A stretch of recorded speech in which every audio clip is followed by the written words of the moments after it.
যদি মনে করেন যে বাপ দাদাদের থেকে তো করে আসছি, কিভাবে এটা ভুল হতে পারে? ভুল হতে পারে, বাপ দাদাদের থেকেও ভুল হতে পারে। আমরা অনেকেই দেখবেন ছোটতে অনেক সময় বাবার সাথে বা দাদার সাথে কবর চলে গেছি, মাজার সেজদা করেও চলে এসেছি, চাদর চড়িয়েও চলে এসেছি।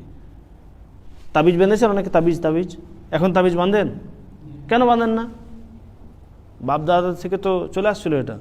প্রত্যেক ছোট বাচ্চা যখনই জন্মগ্রহণ করলো, মা একটা বা দাদি একটা, নানি একটা তাবিজ বেঁধে দিত। এখানে একটা, এখানে কার বেঁধে দিত, একটা এখানে কার বেঁধে দিত, একটা পায়ে কার বেঁধে দিত, একটা ঘুঙুর ঝুলিয়ে দিত, আরও নজর লাগবে না বলে আরও অনেক কিছু করতো। এখনও আছে, কিন্তু আমরা এটা সঠিকটা জানতে পেরেছি কি পারিনি? সঠিক জানার পরে আপনি করেন? আপনি কই আপনাদের মধ্যে কাউরির তাবিজ আছে এখানে? তো আপনাদেরকে ভূতে ধরে না? আমাদের দেশে তো অনেক মানুষ বলে এটা খুলে দিলে হুজুর খুলেন না, খুললেই তো ভূতে ধরবে। ও খুলে দেওয়ার পরে আরো ভালো থাকে, খুলে দেওয়ার পরে আরো ভালো থাকে। দেখবেন কোনো মানুষ এখানে একটা, এখানে একটা, এখানে একটা তাবিজ বিঁধা আছে, ওকে দেখে এমনিতে রোগা লাগে।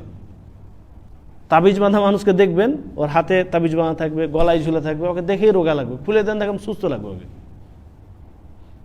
তো আমরা এগুলো দেখতে পেয়েছি যে আমাদের সমাজে প্রচলন ছিল, বাপ দাদাদের আমল থেকে চলে আসছে, পরিবারে চলে আসছে। সঠিক বোঝার পরে যখন জানতে পারছি যে না এগুলো শিরক, তখন থেকে ছেড়ে দিয়েছি আমরা। তো সেই রকমই যদি কোনো পদ্ধতি আমাদের সমাজে প্রচলন আছে বা আমাদের পরিবারে প্রচলন আছে, সেটা যদি নন ইসলামিক হয়, সেটা যদি ইসলামিক না হয়, তাহলে ছেড়ে দিতে হবে। বুঝতে পারলেন? আল্লাহ তাআলা আমাদের সকলকে সঠিক বুঝ দান করুন। আমিন।